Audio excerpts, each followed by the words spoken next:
Hello, everyone. Welcome to another episode of Shut Up, Keep Going, the podcast where we explore our internet curiosities. I'm Kate. I'm Sid. Heyo. Heyo. We're mixing things up today, baby.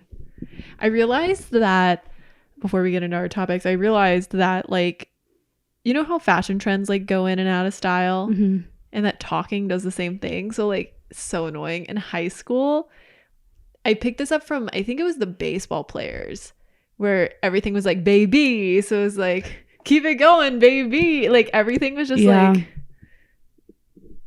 you added baby to the end in this like annoying voice. And now I'm realizing I like do that all the time. And I think it's just hilarious. I feel like all of my weird, what is that called? Your catchphrases are from someone else. Yeah, well, I think it's like your personal spin on thing. I mean, that just gets into like art, and like all art is derivative. That's so true. Well, because I feel like one of my most famous catchphrases is that I go, cute. And I realized that I got that from someone else. Like, I remember. Is that where I picked it up from? Was from you? Cute. Cute. Probably. I say it a lot. Yeah, same. But I know the girl that I got it from is my old coworker. But I started exaggerating it more and saying it like a lot. Like, I probably say it every 15 minutes. Start the counter, everybody. Even when I'm alone. No, I say cute all the time. I didn't realize that you do that too. Maybe it's because it's like so in my head that I just like don't even notice it. Traumatizing. Okay. I'm so excited. You're gonna love this topic. It's like a Kate. It's like specially baked for Kate. Aw. Did you ever play the Blues Clues? I don't know why this made me think of it. The Blues Clues PC game. Wait, I think I It did. was like really good. What was it? Blues Clues. Yeah, what happens on the game? There were you just like solve a mystery, and there were like clues and like the salt and pepper shaker and shit. Wait, do you remember that? I just realized that I remember that Blues Clues. It's called Blues Clues because it's like a mystery. Yes. What are the mysteries? What are they solving? I don't really remember. I think it's just like who like took the last cookie from the cookie jar sort of thing. You know, I where see. it's like they're like benign. It's not like Scooby-Doo. I see. Okay, so today. I just decided I'm going first. I'm just so excited to tell you my topic. Love the enthusiasm. Do you know, I'm not going to say this right. I just realized I chose a topic and I cannot for the life of me pronounce the name of it. Me every week. Curtea de Arges Monastery. Does that ring a bell? It's in Romania. No. Oh my gosh. I was kind of afraid that you would know what this is, since like I know you've been to Romania and you like really like Romania and love you Romania. Like, you know, great country. all that history stuff. So I will say I did see this on TikTok.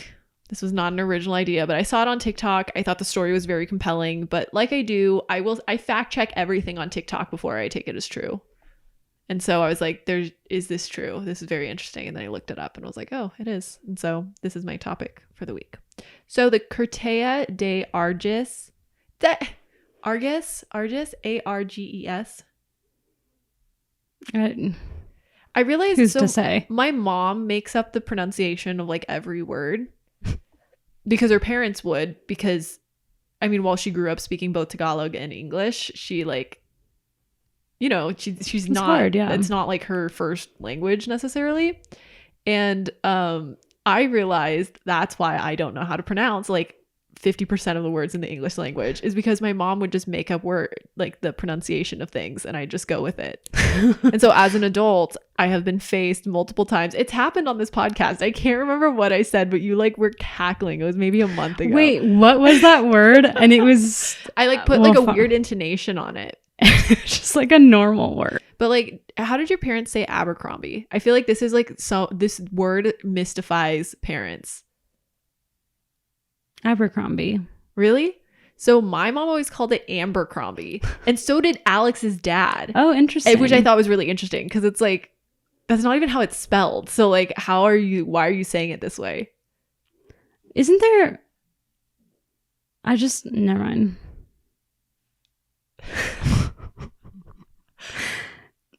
Can I do a quick ADHD corner?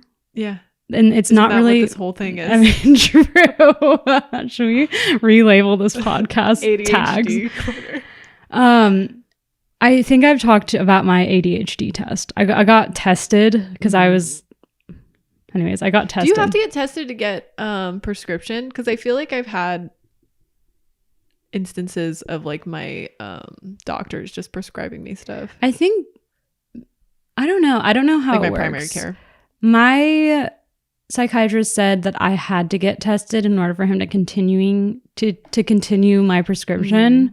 But that might just be because it was through a university. Oh, interesting. And like the Adderall's abused. Doesn't So want to like be responsible for that. That makes sense. Okay. But I also just wanted to know because I totally wanted to know. Do you get a score at the end, or is it just a yes or yeah, no? They're like, you have 100% ADHD. Actually, you do get a score. I don't really like. I had to send it to my psycho, and then he understood what the score meant. But it's like an IQ test, and it's a. Do you have a high IQ? Yes. Ooh. Sorry. But the thing about the ADHD test that made me laugh so hard, because while I was taking it, I realized like the whole time, and this probably shows that I have ADHD, I was thinking about what it meant, like why they were asking me these certain questions. I don't know. Like the entire time I was like, oh, they're having me test this thing because that's going to show this thing about me. Yeah. You know what I mean? Is that not normal? I do that all the time. No, but you probably have ADHD. So I do have ADHD. You definitely do. I've never been formally tested, but 4 out of 4 therapists agree that I have ADHD. Well, so one of them was like facts. Like they just asked you facts. Like who is Cleopatra? I don't know how to answer that question. You had to answer that. And then another one was like vocabulary. Like they would ask you like kind of common words, like the definition of common words. But like I was so bad at it. I was like, what's considered a common word? Like microphone? No. Like more like, how would you, a word that you use a lot, but it's not like a noun. Like generic. Yeah. Like how would you define generic? And it'd be like, I know what it means and I know how to use it, but I don't know how to define it specifically. And that ADHD? I don't know. That's my read. I didn't ask specifically. And if there's, I'm totally weighing in here. I'm not an expert, but my thinking is that, and I think it also has to do with pronunciation and for me spelling as well, that like my brain is working too fast. I'm just like, oh, I get it. It's always like I get speed it. Reading, right? Yeah. Yeah. It's like I get the gist of it. It's so funny because I thought that's just how everybody's brain was. Like, people know how to define words specifically. Like, well, I get the gist of it, or like I feel like it's this idea. I don't know if I'm gonna be able to explain this. But so like I visually see it as being like 2 words next to each other, and then like I don't even bother looking at the middle word because it's like the 2 words. I'm like, oh, I know like enough. And that's like, I think that there's a psychological term for that, and that feels more common, but like apply that to like literally everything, and that's how my brain works. It's like, oh, I get that. Because it's just like going so... Yeah. And it's like so hard, for example, like before you cook a recipe, a good cook would read through the entire recipe. And like I, for the life of me, can't get myself to do that because like I'll start reading, I'll be like, oh yeah, like I get it. Like I understand. And I can't get myself to read the whole thing. Yeah. Well, that's actually been a huge revelation in my culinary journey. Was I hated cooking. I thought I was a horrible cook because I would never prep anything before. So then it would just be like this really chaotic marathon where I'd be exhausted by the end because I would like have to be chopping stuff while things are boiling, and I'd be like, this is horrible. And then I realized you have to prep everything before you start cooking. I got that cookbook you recommended on here. Oh, really? 6 Seasons. Yeah, I made something from it this week. Was really it good? What'd you make? It was like a green beans and like green onion situation. The thing though that I'm confused about is that it feels like the things are all sides. Like I haven't found anything in it that feels like it's a full meal. Wait, I actually have that same complaint, but then I just eat enough that it's a full meal. Well, I just started putting it with, I mean, I should have made chicken this week, but I didn't because I didn't want to go to the store. But I just like have it with rice now. Yeah. But I'm like, oh, I wish this was like more complete, but it's good. I made the cauliflower potato salad recipe. Interesting. 10 out of 10. Huh. I'll have to check that out. Cauliflower, though, gives me really bad gas. Does it? Yeah, it's like my main food. That was one. I used to be. It sucks. It used to be, but that's like part of. It has high FODMAPs, which is part of the food, which is like, I'm not going to get into what a FODMAP is. Look it up if you're interested. But it's something that indicates something that my stomach cannot currently really handle. I've slowly been able to reintegrate certain stuff like garlic and onion. I couldn't eat for the longest time because they both have high FODMAP. What was the flavoring of your food? Minimal. It felt like I was eating white people food for like the first time in my life. Garlic or onion if you could have one for the rest of your life? Ooh, that's so hard. Oh, I know, that's the hardest question. That's such a good would you rather. Oh my goodness. Okay, so garlic or I know. When you say onion, does that also encompass green onion? Wait. And shallots? So that's all onion. Just all onion or garlic. I think I'd rather go onion. I think there's more you could do with it. I'm garlic. I mean, don't get me wrong. I love garlic. garlic. I love garlic. Like, have you ever been to La Bertola in they changed their name. It's the best restaurant. It's so good. Wait, I want to go there like ASAP. Okay, so I took Alex. La Bertola is this Italian place. It's literally a hole in the wall next to 7-Eleven in Yorba Linda. If you're ever in Yorba Linda, go. It's so good. It's the finest restaurant the town has to offer. Truly. But also, sorry, now I have to like paint the scene. And this is coming from, I'm a huge La Bertola fan. It's not called that anymore. So I guess if you try to look it up, good luck. It's not called that. It's on Lakeview, right? Yeah, they changed the name. I don't know. I think it's because the guy who owned it sold it to his brother or something, or it got passed around, but it's still in the family is my understanding. So the theming of the restaurant is when you walk in, there's this pole. I think it's like it needs to be there structurally, and so they painted it to look like a palm tree. Oh yeah. And then the fronds are like on the ceiling. Oh my god, then, like that's bringing me back.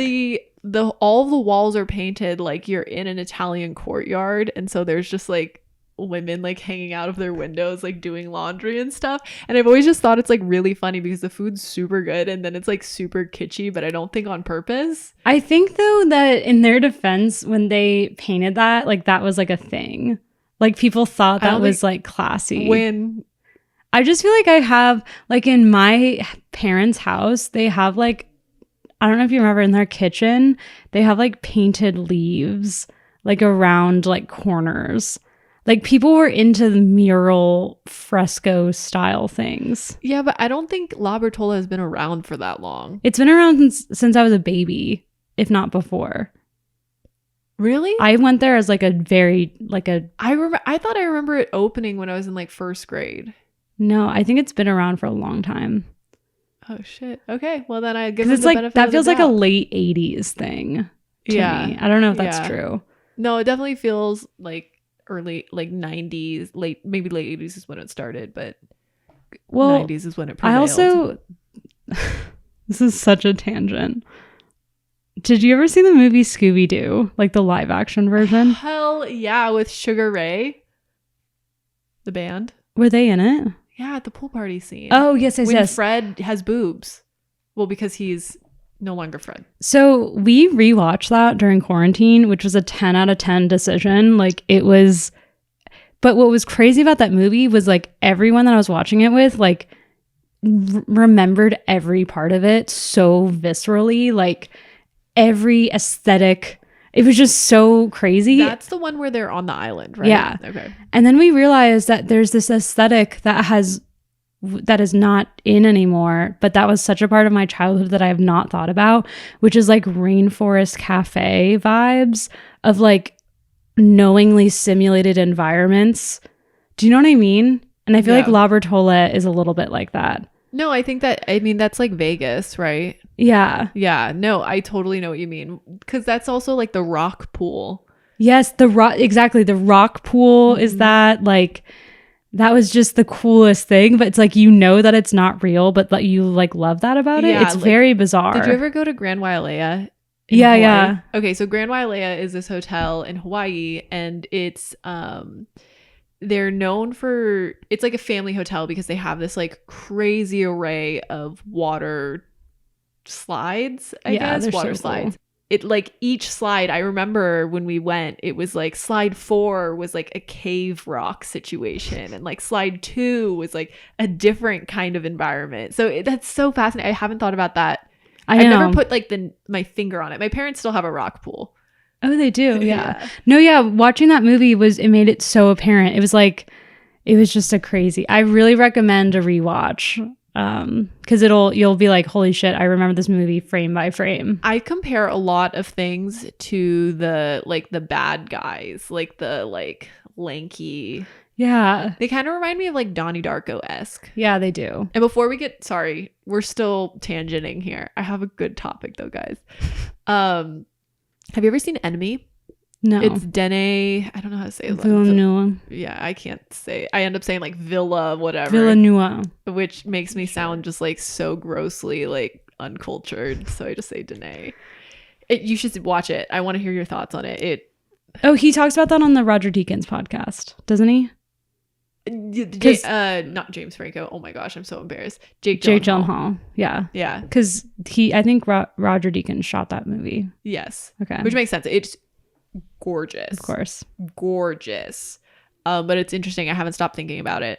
Okay, I want to watch it. It's really, I can't wait to talk to you about it. I cannot stop thinking about it. It's funny though, because I felt kind of embarrassed. So I don't know if embarrassed is the right word, but I think there is a certain amount of like you get kind of shy when it's like Alex knows that I love Jake Gyllenhaal. Like I love Jake Gyllenhaal. And I watched it. Where was he? He wasn't home or whatever, but he came home at the end of the movie, and it was a shot. It was like a far away shot, and like Jake wasn't even in focus. He was just like sort of in the corner. And Alex was like, "What Jake Gyllenhaal movie is this?" And I was like, I'm so embarrassed that every time you're not home, I just watch a Jake Gyllenhaal movie. Like, it's not on purpose. I just don't think he would like a lot of his movies. He's like, what are you doing with Jake while I'm gone? No, I'm not young enough. True. So your topic. Okay, so Curtea de Arges. Curtea de Arges. You'll get it right one time, and then we'll just I don't know what's right though. Right, okay, anyways, it's a monastery in Romania, and it's one of the most famous monasteries in Romania, which is why I was curious if maybe you had gone there or something, because it seems like it's kind of like a tourist attraction. I don't think so. It was built 500 years ago by the medieval prince Nigo Basarab. It was consecrated in 1518, which I thought consecrating your marriage meant you have sex. Consummating. Oh, so consecrated's different. Mm-hmm. Okay. Well, it's consecrated in 1518.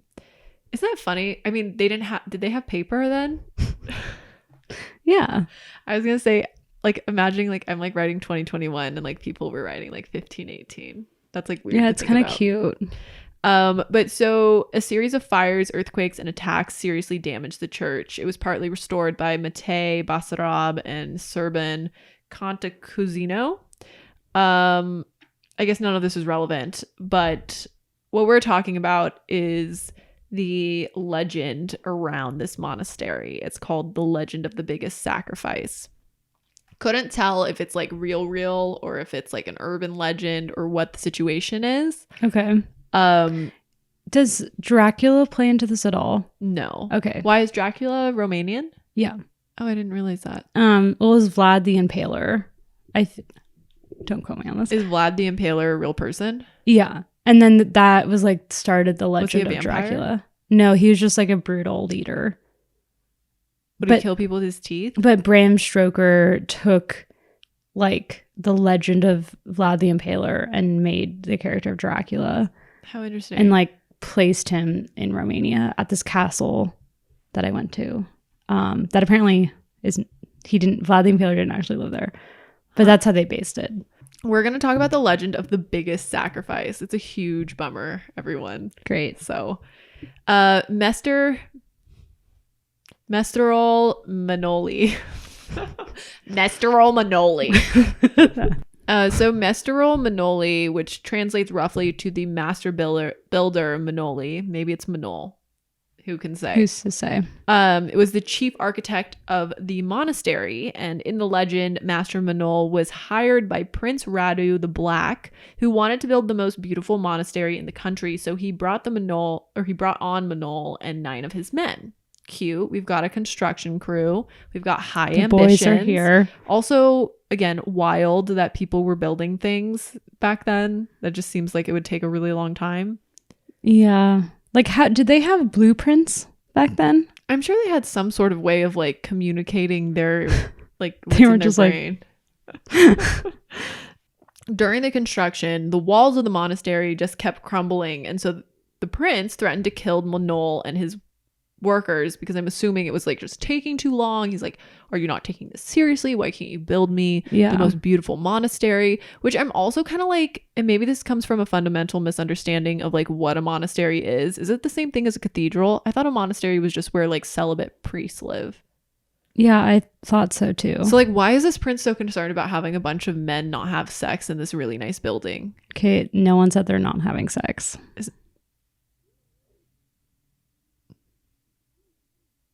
Sorry, but I wonder if they ever ejaculate, or like, are they just holding it in the entire time? I don't think you're supposed to. Well, I don't think they're allowed. I don't think they're allowed to like self-pleasure. No, they're not. I think they're supposed. Okay, I'm not going to name names. Let's just say I went on a religious trip when I was in high school, and this kid that was my really good friend, so he was like, oh, they were having like a men's conference with these people in this village we were in. Mm-hmm. And he was like, they want me to talk to the teenage boys about masturbation. Mm-hmm. And I was like, oh, like, what are you supposed to say? And he's like, oh, that it's bad, that we shouldn't be masturbating, that it's sinful. And I was like, is that true? And then that's when I learned that apparently you're not supposed to. No. But isn't it like a biological thing that needs to happen? I feel like just like let them have something. I know, God. Like God invented it. Yeah. I don't know, from a female standpoint, I feel like it's, if you're not planning on, like, it doesn't have to happen, right? It's not like there's like some build up and you're gonna explode. But I feel like where does the cum go if it is not coming? We're really opening ourselves a can of worms here because we got a lot of feedback about our castrati. Good. I want to hear it. I like really want to understand. Like, you have to, like, imagine if you just never ejaculated your entire life. What would happen? Would you explode? Wait, what would happen? Do we know? Would you explode? Well, didn't somebody comment something about leakage? Yeah, that there's discharge. So would you just like have like a constant state of discharge? Yes. They would understand the female struggle, okay? Like, I just, like, so our monastery is like really sticky because they're all just discharging. The robes are like a mess. Oh man. I feel like maybe it's for the best though, because if you don't masturbate, then you don't really know what you're missing out on. Yeah. Even though it's not a 1-to-1, but I feel like you really just have like no idea. I feel like it's like, wow, what if we were all that horny as adults? Like, because like when you're a kid, I feel like your hormones are, you're like, what is going on? Yeah. Like, wow. Like, it's so weird to look back on that and just be like, yeah, oh boy. I was like, when I was really little, I feel like I was like so sexual and I didn't know why. Same though. Just because it's forbidden, or not forbidden, but it's so unknown. It's taboo, we don't live with that many unknowns as an adult. It's all just kind of disappointments and being like, oh, well, now that's debunked for me. Yeah. The curtain has been pulled back. Yeah. Speaking of the curtain, the walls are crumbling and the prince is pissed. He's mad. What an asshole. He's like, I'm going to kill all of you because this isn't working. That just feels like, yeah. How is that allowed? I feel like every single old thing, like 10 people died, at least, at minimum. What do you think the death rate was per day? Like 3. per town. Isn't on the Great Wall there's like a bunch of the workers are like buried in it? Yeah. I'm sure. Love So during the construction, the wall. Oh, I've read this point like 6 times. During the construction, the walls of the monastery just kept crumbling, and so the prince threatened to kill Manol and his workers. Cool. And so obviously this was super stressful. So Manol was like having a hard time sleeping. It's like consuming his entire life, and he ended up having a dream where he was told that for the monastery to be built, he had to incorporate into its wall some person loved by him or his masons, like a lot. And so it's like, why? Who's telling you this? Oh, someone told him, or it was like a spiritual revelation? Well, it just said he had a dream. It did not describe what the dream was. And okay. But I just feel like I would need someone to explicitly say this to me. I'm not just going to infer like, oh like, yeah, I'm I should pretty sacrifice sure someone somebody. said that. Oh my God. You know, like I feel like I would Yeah. kind of make sure it's like pretty explicit. I'm like, can I just hear that one more time? Right. I'd love a double confirmation. Like, let's do like 3 dreams in a row is Yeah. like a go. Yeah. Like I'm not messing around with it. Because if we're following up on one dream we've had, let's just say the world would be burning down. Right? Like eat a bad piece of steak. Like, Yeah. that's a dream. E. I had such a weird dream last night, dude. What was it? I'm going to try to explain it. Okay.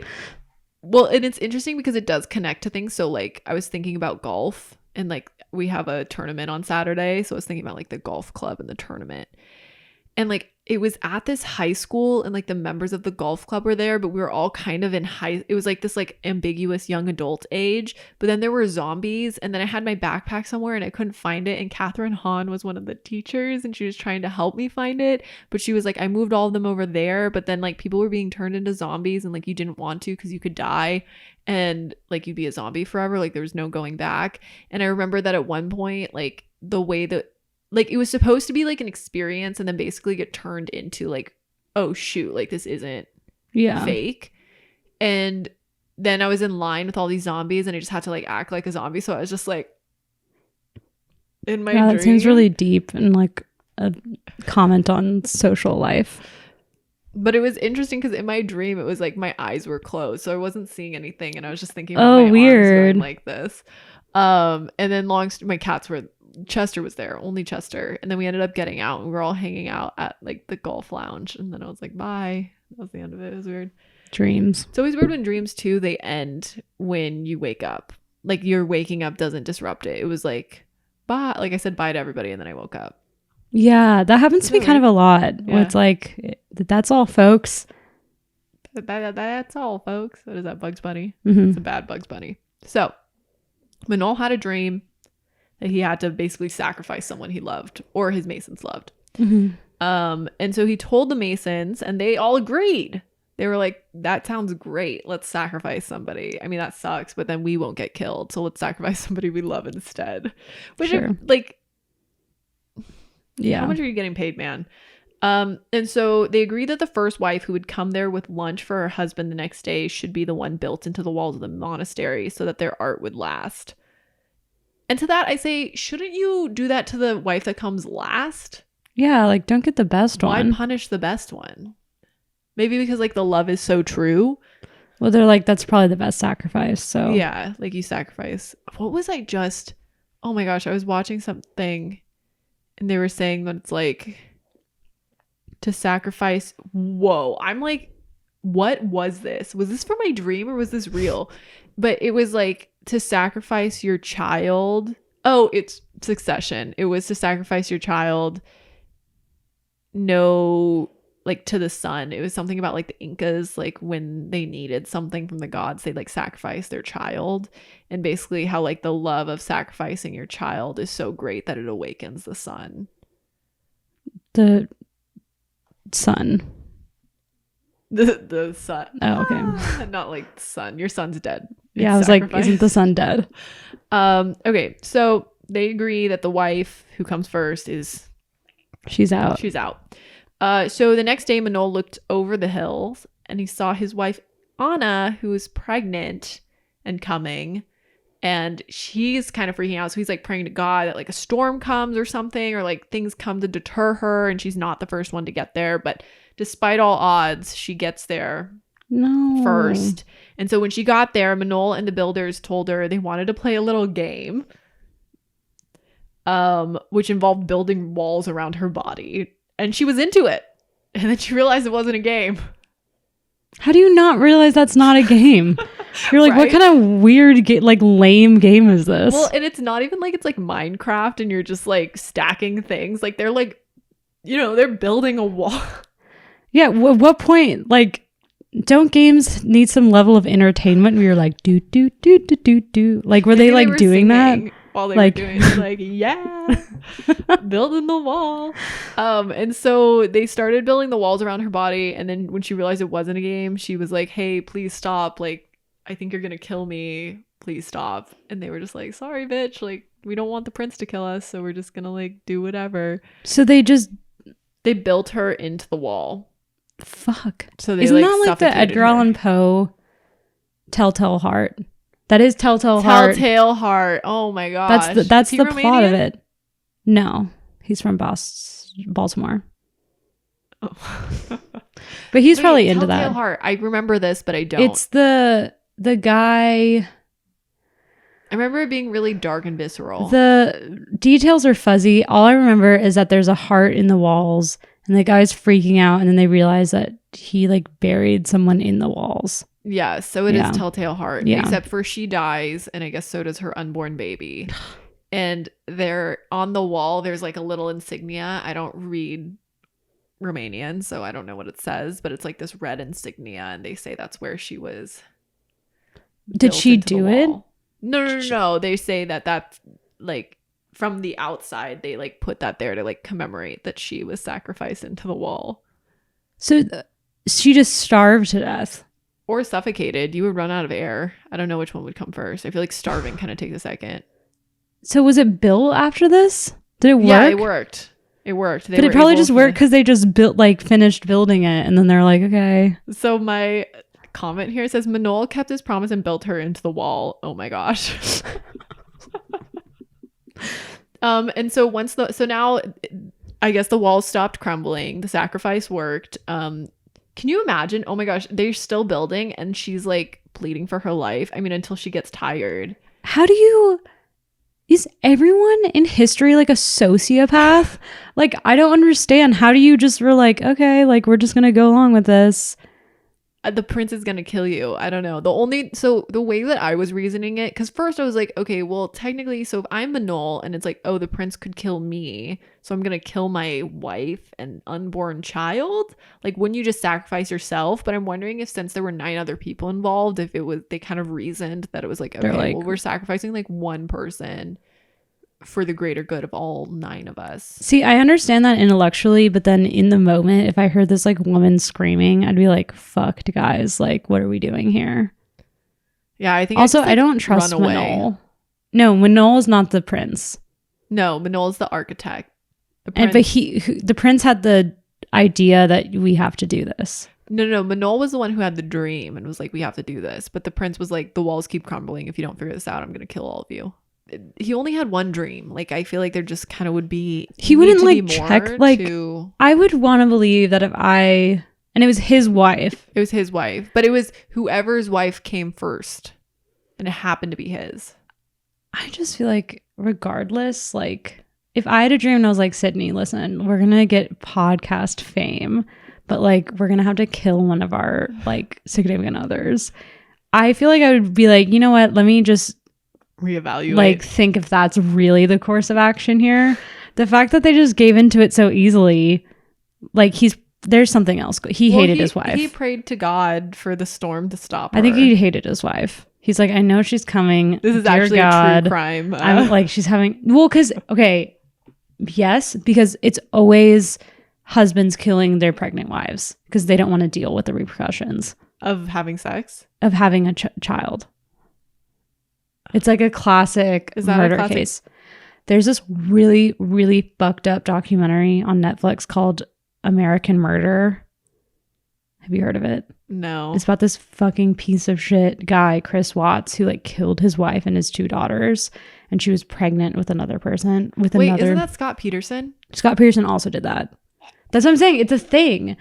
Isn't that weird too? I feel like, I don't know if you remember, but I remember the Scott Peterson case being so in the news. Yeah. That we were young. Yeah. And I feel like I am so acutely aware of the fact that happened and like some of the details. Yeah. And it's like, I don't want this information.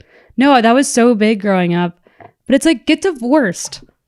Yeah. Like that's... Wait, so like what was the like... Did he think he got away with it? Or like what was the whole thing? Well, the whole thing is really disturbing because for the documentary, they got like the police officer's body cam who like responded to basically his wife, Sydnee. Her name's Sydnee, which... Is that her name? Anyways, his wife went missing and her friends were like, hey, we like haven't heard from her. And he's like, yeah, I haven't either. So weird. So the cops show up at his house because the friend is there and is like, something's up. And so he leads the police around his house and he's like, I don't know where she could be. And you like see him do it. And at the start of I mean, I just spoiled it. He killed it, but it's kind of a famous case. You don't know that he did it. Like, I didn't know. And he comes out with her cell phone and is like, oh my God, her phone is here. That's so weird. She doesn't go anywhere without her phone. And then they like go to a neighbor's house to be like, do you have any security cam footage of like, and they have footage of the dad pulling his car up really close to the garage and like putting stuff in it and then leaving. And while they're watching the footage, the guy's like, can you tell that he's like kind of like stressing? Yeah, well then he leaves. He's like, oh, I'm gonna go check something out my house. And the cop stays there with the neighbor and the neighbor's like, yeah, he's not acting right. Like, that's weird. It's so stressful. Oh my God. And it turns out he just had an affair with this woman and like was like, oh, well, I guess I gotta get rid of my family. But also like, what train of thinking are you on that you're like, okay, I'm having this affair with this woman. I want to be with her. So what I'll do to show her that I want to be with her is murder children and my wife, because then she'll want to be my wife, even though I just murdered my last one. I think it's like you're a psychopath. Well, I was gonna say, obviously you're not like correct in the head, but I'm a little bit at a loss for how you could. But could that be the case for this? I mean, it doesn't get into his personal life. He's just changing the record here. He could just have He's like this dream told me. That's my hot take. I think that's an interesting hot take. I hope he doesn't haunt me. He's like, how dare you say that? Well, to continue things. Okay, sorry. They build her into the wall. The monastery is complete. And this is where I found different accounts of this legend. One account says that the prince then asked if they could ever make another building as nice as this one. And when they were like, oh yeah, we totally can. Like, we could do anything. He was afraid that they'd make a nicer building. So he had them all stranded on the roof to die. And did they? So because they're crafty. So they made wooden wings to try and fly off the roof, but it didn't work. So they just died one by one while trying to fly their wings off of it.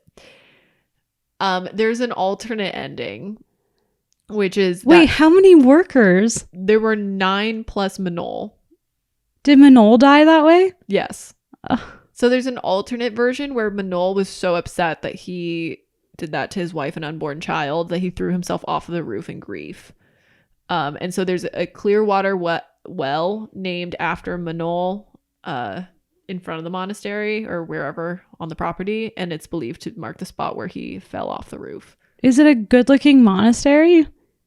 I mean, it looks nice. It looks like, like can you imagine sacrificing your child and then killing yourself? And you're like, and this is kind of ugly. It like looks fine. They like tear it down. They're like, eh. It looks like a very pretty European like old cathedral. Wait, what's it called? I'm looking it up. It's called the Curtea, Curtea de Arges, Arges.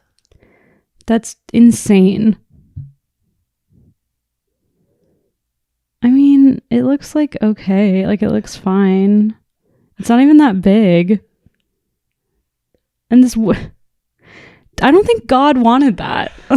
Like, isn't this for God? Yeah. He's please stop killing people for me, guys. I mean, I guess God kind of does like people, or so people say. It's like Old Testament God. That's so We're living fucked in up. AD though. So yeah, that's the story. With the wooden wings thing is so. Well, but what's the prince's plan there?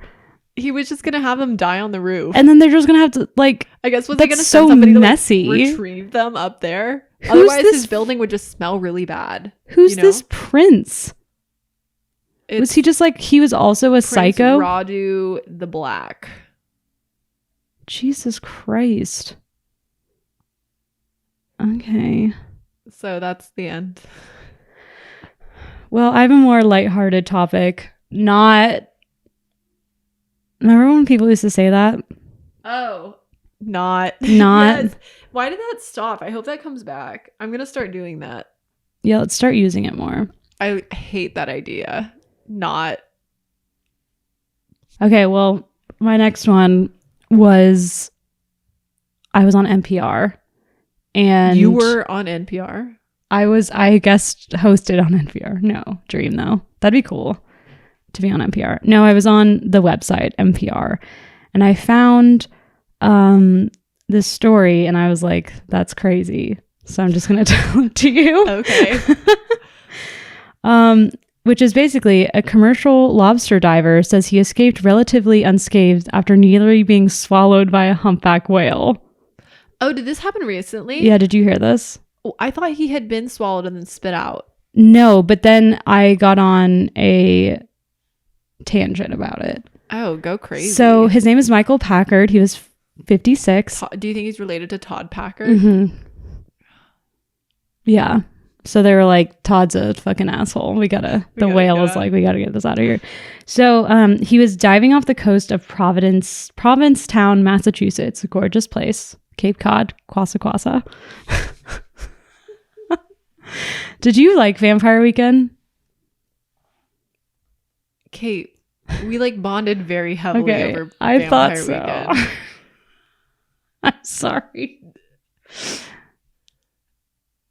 I saw Ezra walking down Vermont like the month before the pandemic started. Wait, really? And I was like, hello, love you. Did you say hi? No, but I have met him before because I like creepily stayed after a Vampire Weekend concert for like 2 hours to get a picture with him. Cute. So you probably remembered me. No, just kidding. Yeah. I did make my mom take me to Cape Cod when I was at the height of my Vampire Weekend phase. And like she complied? Yeah, she was like, okay, well, it's nice. But we went there and like it has nothing to do with Vampire Weekend. It's just like a vacation place. We also went in like the spring and it was insanely foggy and it was like one of the creepiest things I've ever seen. Huh. That's how I imagine it, is very foggy for some reason. Well, I think it's supposed to be like pleasant and like New England-y. That's so funny though. I feel like if I was like, hey mom, I want to go here, she'd laugh at me. My parents are so... I love my parents because I was such a weird, obsessive little kid and they would always be like, okay, like we can do that. Like I got really obsessed with John Steinbeck when I was in 10th grade that my mom drove me up to Salinas so we could like go to the museum.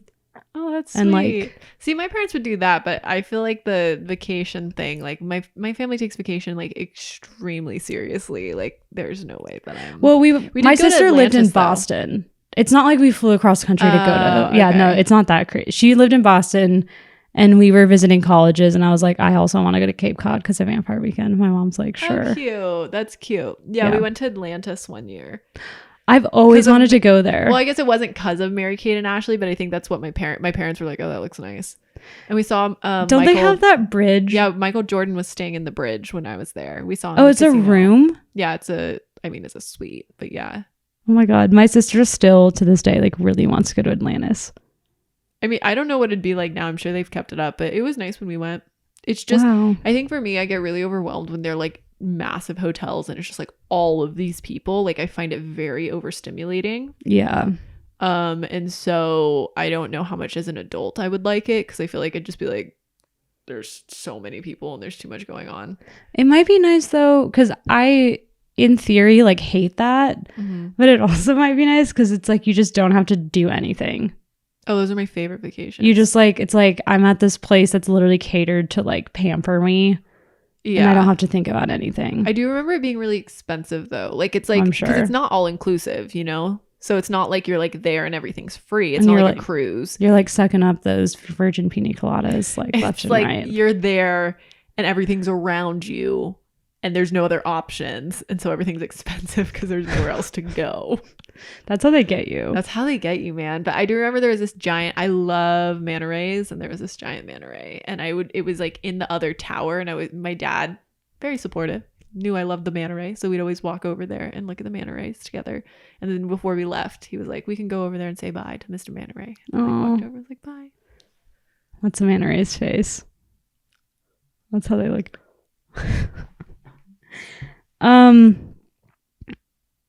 Okay, well, this man was swallowed by a whale, kind of. Okay. So Michael Packard, again, 56, sorry. He's actually older than that.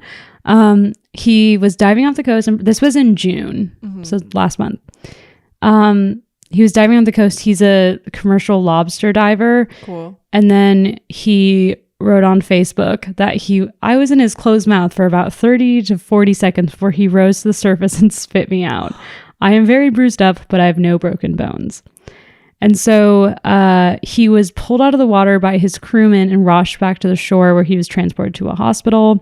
And he walked away, albeit with a limp, from the hospital the same afternoon. But basically what happened was, like his crew members saw this like whale breach, and then this man just like came out of the whale. Isn't that crazy? I wonder, 30 to 40 seconds, I'm sure it felt very slow when you're sitting in that's a long time thinking about impending death, but like, because think about like when you're tossed around, like that horrible feeling when you get like tossed around by a wave. Yeah. And how that feels like infinity, but it's actually like 2 seconds. Yeah.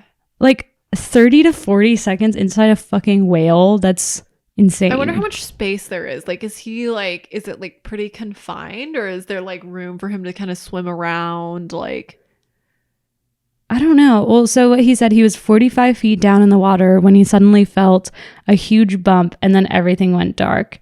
And he initially thought he was getting eaten by a shark. And then he felt around and realized that there's no teeth, and he had no great pain. And then I realized, quote, "Oh my God, I'm in a whale's mouth. I'm in a whale's mouth, and he's trying to swallow me." Maybe, is that Jonah who gets swallowed by the mouth of the whale? And he was still wearing his scuba gear and breathing apparatus inside the whale's mouth. And it's kind of sad. It says, fearing he wouldn't make it out alive, he thought about his wife and sons. And then after a half minute, the whale rose to the water's surface and began shaking its head side to side, and he just got thrown in the air. And some witnesses, including his crew members, said they saw the whale burst to the surface and toss Packard back into the sea, which is crazy. It just doesn't seem real. Yeah, it doesn't feel real. Like, I'm confused. I'm glad the whale didn't swallow him. The whale probably would have died. No, the whale definitely probably would have died, because you can't like digest something like that. Yeah. Especially if you had all the scuba gear in. Totally. But I mean, don't get me wrong. I'm glad he didn't get swallowed, but I would be curious what the experience would be like being swallowed I'm so alive. Curious. Isn't there this is so random. I think I'm like inhabiting the brain of a 10-year-old this week for some reason, but I'm having all these like weird memories of, do you remember that show All Grown Up, the Rugrats? Of course. Isn't there a thing where they like go into a giant body? I don't remember that, but I wouldn't be surprised. And they're Rick and Morty does that. And Osmosis Joe is also a thing, right? Osmosis Jones, yeah. Jones. I hated that show. Oh, why? I just found it gross. Oh. I thought it was very gross. And go figure, I was like, oh, what if I studied this for college? And then you did. And then I did. Well, anyways, there's like, those are visualizations of like being inside a giant body, which I feel like would be like being in a whale. Yeah. Whales are humongous. That was my other question. It's like, how big is a humpback whale? I know they're like obviously very large, but well, okay. So in this, the interaction between humpback whales and humans are rare. Obviously, whales don't want to eat humans. It's not like their MO. So what happened was that he was feeding on a school of fish, and he like happened to be there, and like the whale didn't see him. What are the odds? But apparently when the whale opens their mouths and accelerate to eat fish, they take in 10 SUVs worth of water and fish. So that's like a fucking parking lot. They just consume LA a parking lot. Yeah. And it's pretty rare that this would have happened because whales are super aware of their surroundings. Are whales smart? Yes. All whales are smart across the board. I should know this because I read fucking Moby Dick and the half of it is just him freaking out about how great whales are. Like the entire book is just like, let me tell you about this dorsal fin for 10 pages. And I'm like, I'm in. They're very smart, I believe. Okay. I mean, Moby Dick had a vengeance, so. I have I don't know anything about Moby Dick. All I know is it's a whale. It's a fucking best book. It's about this insane captain who he got his leg bit off by this white whale. And so he goes on this expedition to with the sole intention of killing this white whale. Does he do it? No spoilers. Come on. I'm just going to Wikipedia it. Just Wikipedia. I don't want to say it. I want people to read Moby Dick. It's a very good book. Well, that reminds me of, I think I've told this story on the podcast. I was in Girl Scouts and we as a trip, we went to SeaWorld and you can spend the night at one of the exhibits. Oh yeah. And we spent the night at the beluga whale exhibit and they were mating, and beluga whales have huge cocks. And so they were just rubbing it all over each other. And it's all these second grade girls just being like, oh, what's happening? What is this? They're just I like that you refer to the beluga's penis as a cock. I don't know what it is. It's super erotic for some reason. Well, in that moment, they were trying to be erotic. I'm just letting them know that no, they're huge. I told you the story about when I was at SeaWorld and I saw them ejaculating a sperm or a killer whale. It was very disturbing. Literally the biggest dick I've ever seen. Crazy.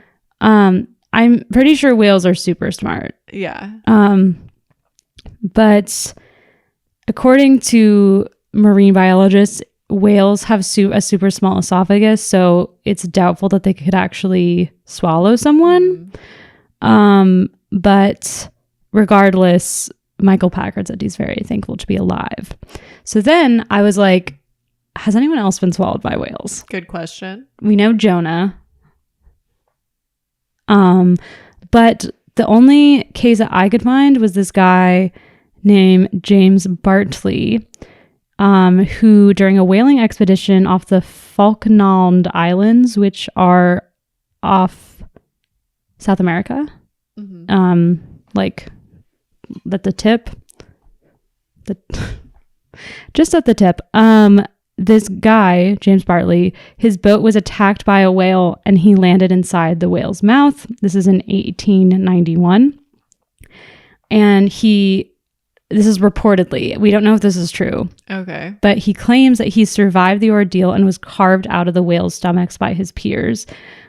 But they didn't know that he was inside because they caught the whale that attacked their boat and started dismantling it. And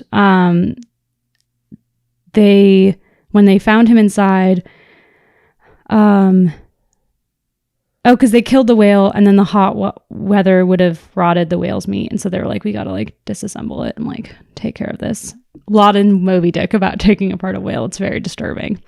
But because Bartley was in the whale for about 36 hours, his skin had been bleached by the gastric juices and that he became blind for the rest of his life. How excruciating. But in some accounts, it says that he returned to work within 3 weeks. And he died 18 years later, and his tombstone in Gloucester. What is that town in England? Gloucester? I don't know how to say it. I see it all the time and I've never learned how to pronounce it. Speaking of that, it says James Bartley, a modern day Jonah. Cute. So that's people being swallowed by whales. I hope that I am not ever found me in either. That position. But I remember when I learned about Jonah as a kid, I was like, that's definitely going to happen to me. And I just need to prepare for it. I was just like, I'm going to get swallowed by a whale. This is it. Oh man, yeah, like the gastric juice, like that just sounds so Saw, doesn't it? Like, yeah, it's just like because that's the thing. I guess that was very interesting to me because I've never thought about that's would be the worst part because your stomach has to break down shit. yeah, So those juices are not friendly. yeah, you're not just. I think when I heard about Jonah, like I just thought about, okay, so he's like sitting in this like cave, basically. Yeah. But no, it's like a cave with like enzyme processes and like. Well, and I also think about in Jaws. Do you remember when they catch the shark? I've never seen Jaws. Okay, shut down the podcast. You've never seen Jaws? No. Why? I don't know. I don't think my parents have either. It's so good. You should definitely watch it. It's an amazing, amazing movie. Yeah. I went on, I don't know if I talked about this, but I went on like a Steven Spielberg blockbuster tangent during the pandemic. Maybe it was just like a feel good thing. But let me tell you, it's the height of cinema. His movies are so good. There's like, I mean, I don't doubt it like at the all. peak entertainment. Jaws is so good. It's like so well constructed of a movie. Oh, it's very suspenseful and scary. It's very scary. Maybe I'll watch it like after the summer when I'm not going to the beach. Don't go to the beach. But because when I watched it as a little kid, I was like, the shark looks so fake, like da da da da da. And then I watched it as an adult, and I was like, that looks really real. Like I became less jaded about it. Huh? Interesting. Well, anyways, there's a scene in Jaws where they catch a shark that's not actually Jaws, but they like open it up. They like tear out its stomach, and all this like trash drops out, like a literal like license plate. He like ate a license plate. And I was like, whoa, you can just like, animals are so big they could just consume something and it wouldn't even break down. Isn't that crazy? I don't know if that's true. I think it depends on the material. Yeah, I guess like metal is hard. Yeah. Well, anyways, that's some modern life Jonas. Oh, baby. So I hope I'm going to add that to my list of like things that I don't want to happen to me. I would hate that. Be such a bummer. Well, I think you can't actually I think this James Bartley was lying because they said it's the esophagus is too small for a human to go down. All whales. And probably not. I mean, he may have been. Also, people were smaller back then. Yeah, I wonder. So I think it's so interesting when you like that somebody could just lie about it, and like some people are okay with going that far with a lie. Yeah. Do you know what I mean? Like being interviewed about it and stuff. I mean, like that. But that's like life. I feel like that happens a lot, right? What? People lying? Yeah, about fake stories, and we want to believe. Yeah. Yeah. No, it's interesting. I can't remember what I was watching. Again, my brain's not working, I guess.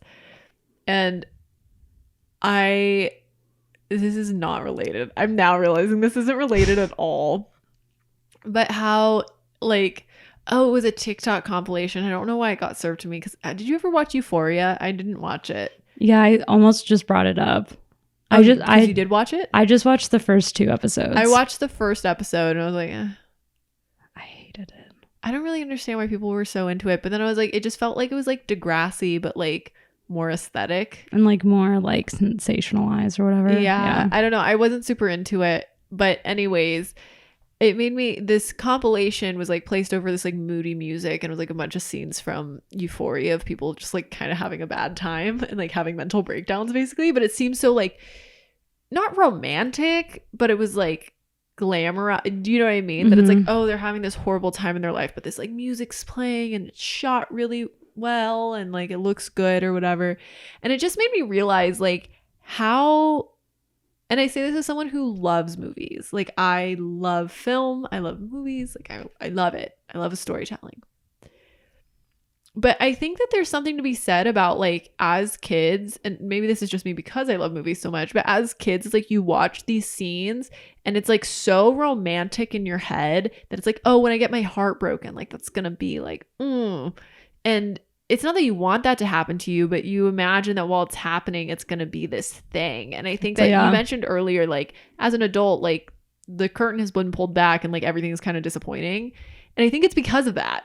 because it's like your idea or my idea of like all of these, not even pivotal, just like mundane things happening to you are going to be so beautiful. And it's just like kind of not. Like if you're having like I've had like a panic attack before, and like having a panic attack just like fucking like it sucks. Yeah, it's like not not fun, and it's not a good time, and you just want it to be over.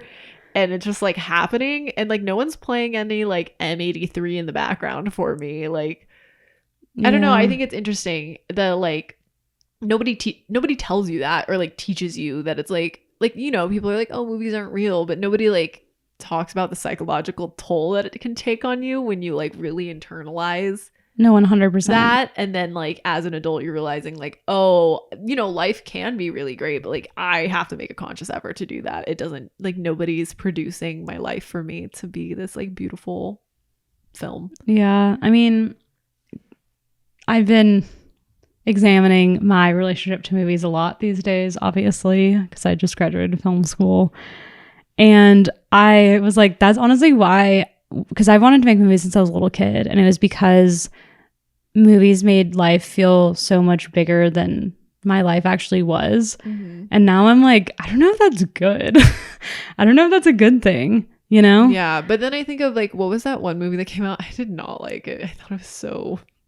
The Secretary or something. It came out maybe a year or two ago. It was about like, it alluded to like this like secretary lady who's like Harvey Weinstein's the assistant. That's what it was. And I feel like that was a movie that was like very mundane and very just like, I mean, obviously it had commentary, but I think of movies like that, I'm like, I don't want to watch that. That's like, I like did not like that movie, not just because I thought it was boring, but I have other commentary. Well, that's I guess I'm just forming my thoughts as we're talking out loud. But I guess that's why I love like escapist movies, because it's like obviously a fantasy. You know, like I don't like movies that I think shows like, okay, this is my hot take about Euphoria, I think are super damaging, because it's like that's not really how life is. But they're selling you this false bill of goods that it's like truthful and authentic when it's like totally not. Unlike like a Tim Burton or like a Steven Spielberg like blockbuster movie that it starts out in real life, so you're able to relate to the characters, and then it becomes this larger than life fantasy that feels very fun and engaging. But at the end of the day, you know that that's not real life, and you don't like loathe yourself. Yeah. No, so I think that's why to give myself credit, I think that's why I got into movies, because I was like, I love that and I want to create that for other people. But that's why I think I get upset with things that are like, this is so authentic to like this reality, when it's like totally not. Yeah. And it's actually like super damaging to children to show that. Totally.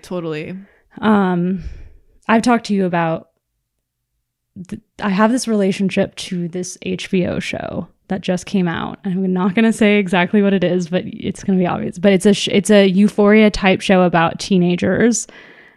And it's just not there, and it's builds that it's real and authentic, and this is what it's like, but it totally is not. It's so clearly like wish fulfillment, and I'm just like, this is like so bad that this like exists. Yeah. Oh yeah. I mean, and even as an adult, I feel like I've been able to catch myself when I'm like so affected by movies or film, and I'm like, wait a minute, like where did I get this expectation? And then I can like trace it back to like a movie I watched recently or a show, and I'm like, wait, that's like not real life. So I completely agree. I think like while we can both agree that film is like important and beautiful and great, I think that there's an unspoken thing about how potentially damaging it is for people and just like their level of happiness. Yeah. Good episode. Good hot take. Okay, well, that's this week's episode. So make sure to follow us on Instagram. Shut Up Keep Going, all one word. We have a image guide that posts every week that accompanies like the topics that we're talking about. And what else? youtube.com/shutupkeepgoing. New episodes every Friday. See you next time. Bye.